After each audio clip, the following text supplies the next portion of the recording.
Manscaped. They get great respect. You know why they get great respect? Why's that? Because they're always perfect with the balls. You know that? They keep the ball smooth and flying the way they're supposed to fly, man. All right. And just like that quarterback you were speaking of, who is very surgical with that rocket of an arm, and he can make that thing go where it needs to go. He understands the importance of this Manscaped action as well, because they are the leaders in below the waistline grooming. And we know that below the waistline grooming is very, very, very important, Deke. No pun intended there. So with that being said, though, can we talk about that performance package, the 4.0? I think so. Can we got a little time? This is how they gained respect, right? This is actually coming up with this type of innovation. I mean, technology, right? Lawnmower 4.0 used to have a light, right? Remember, that was the thing. Like, oh, can the light turn on and off, though? They improved it. The 4.0, the light goes on and off. How can you beat that? But then you also got, that crop, because everybody got a crop, right? Especially us, man. We got to have a little crop action. You got crop reviver, crop refresher. Keep it smelling ooey gooey, nice and sweet for all occasions.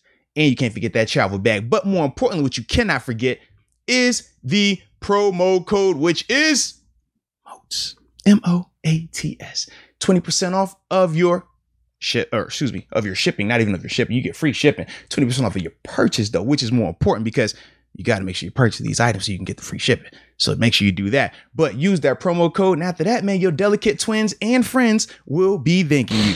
All right. Final name before we hop into these chats. Okay. Mark Gilbert. Oh, man. I don't even remember him yesterday. He made one nice play, didn't he? He did. But then I thought he had... Was it a tackle? Am I off on this? He made a nice play yesterday. Yeah. Man, I don't care. I think we should just keep him on practice squad no matter what. 53-man roster, probably not. Because what? Yeah. Justin Lane? Mm-hmm. Justin Lane would be that cornerback 5th or 6th then. If we're including like Mollett. Oh, you're okay. Yeah, gotcha. Okay. So yeah, off the top of my head, I'll probably say you got Joe Hayden, James Pierre, Cam Sutton, Justin Lane, Arthur Mollett. See, how confident that Arthur Mollett is the guy, though? Oh, I'm not at all. I want Cam Sutton in the slot. Right. That's what I want. So, Arthur Mollett makes that 5th person right now. That's including Justin Lane. Well, if we're going to start Cam Sutton outside week 1, I doubt we cut Mollett then, right? But see, just because Cam Sutton is starting outside, I still think they move him into the slot on possession downs, though. Like, you think they're thinking Mark Gilbert in slot, maybe? No. This is why I think it plays out like Joe Hayden and Cam Sutton start on the outside. Then when they go to sub package, I think they move Cam Sutton into that slot. And then they're going to put James Pierre on the outside. We saw him do it a little bit already. I think that's what they're going to have to do in that week 1. I think that's the route they go. So in a sense, Cam Sutton is kind of going to be taking up 2 spots. So we may... Yeah. You don't think we're going to keep any of the dudes we had like slotted at Nickelback this whole offseason? Well, this is my thing. I do, but I don't know how I view them in terms of Arthur Mollett versus Trey Norwood versus Mark Gilbert. Do you think any of those 3 really separated themselves from the other? No. That's what I'm saying. Like, so when we're going down our list of players, I'm concerned about Norwood, if anything. I think it's more of a coin flip of which one of those 3 make it versus them actually having earned that spot. Like, that's kind of like my feeling with that. Oh, if I had to do the coin flip, I'll go Mark Gilbert. I'll take my chances with him. But I like him as well. I just don't know what the Steelers are thinking.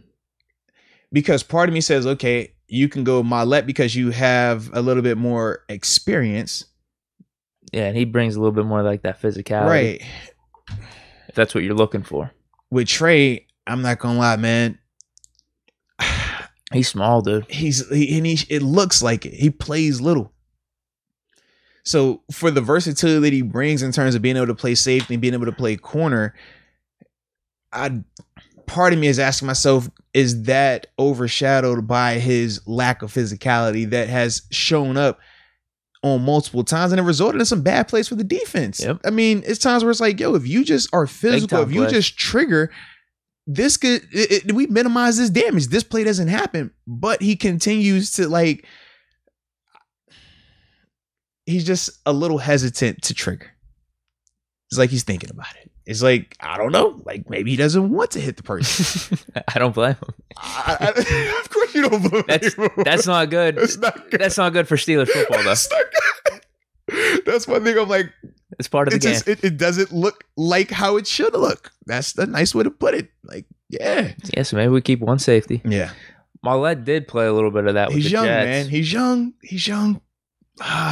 Mollett did play a little safety with the Jets. We just haven't seen him there this whole preseason, right? We haven't tried him out there. Correct. Because Trey Norwood was getting those opportunities.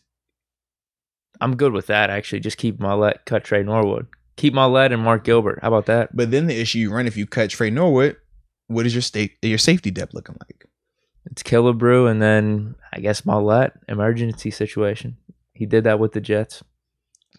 I'd rather do that than Norwood, though, at this point. I've seen enough with him.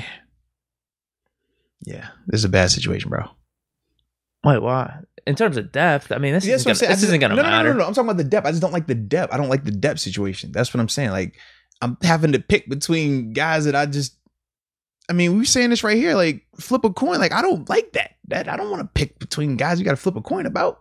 And if I am, I'm picking Mark Gilbert. I've seen enough that he's got potential, in my opinion. I don't know what happened on the one big play that he let up last week, the slant, but I think he's been pretty solid. Yeah. You know what, though? Killebrew, he's made a couple of plays at safety. We know initially that they wanted him at linebacker. So, I mean, you got a little versatility there. You say you got Gilbert. Or keep Marcus Allen. There's versatility, too. Yeah. But once again, with Allen, it's more so the injury part, right? We got some pieces, though. We'll be all right with that. We'll be all right. But yeah, those are some good names, though. I like those names. That's a secret reason to keep Marcus Allen, though. It is. His ability to play safety. It is. But is that compromised now with the added weight? Because remember, he bulked up. That was a big thing that helped him out at linebacker now. Yeah, he still looked pretty good, though, I thought. He still was flying around enough. Yeah, flying around as a linebacker is different than flying around as a safety, though, man. Like, with that added... If he's our third or fourth safety, it's not the end of the world for me. Wait, if he got to come in... That's what I mean. If he's starting at safety anyway, it's going to be bad. Yeah. If we're keeping between Marcus Allen and Trey Norwood, I'm going Marcus Allen at safety any day right now with the added weight. Now, John Doe, though, brings up a good point. He says, Trey Norwood is always around the ball. I'm not seeing plays, though. He's not making plays, but he is always around the ball, though. He's just always he's part of the bad action. Like, he's a part of the action, but he's always on the bad end of it. Usually that's supposed to be a compliment. I don't see it as one with him. I don't know. Like, is it? He has a nose for the ball. He does have a nose for the ball. I'm not seeing tackles, though. I'm not seeing plays. That's the problem. But he has a nose. It's like a sixth sense. He can just, the ball is out there. I'm finding it. Like, he just does that, man. Maybe that's the case, bro. Maybe that is. So, would you say Mark Gilbert? What do you think on Mark Gilbert, then? I like Gilbert a lot. What do you think the verdict is? Do you feel like he's done enough to take it, though? That's my thing. No, not to take it. Right. I want him still on the practice squad. I just don't know how the Steelers are feeling with how they want to do the whole slot corner thing, how they view this versatility with Norwood and because Mollett. Norwood is versatile and Norwood has a little bit of more draft capital. You know, has a little more of that. But the physicality, the lack thereof, that's the part where I'm so hesitant on Trey. Like, if he I wouldn't even mind if he was getting ran over. Trigger. Look physical. Look like you're not scared of it. Like you want that action. And that's the part where he leaves a little bit more to be desired there. Whereas at least with Gilbert, I haven't seen that. At least we haven't seen that part.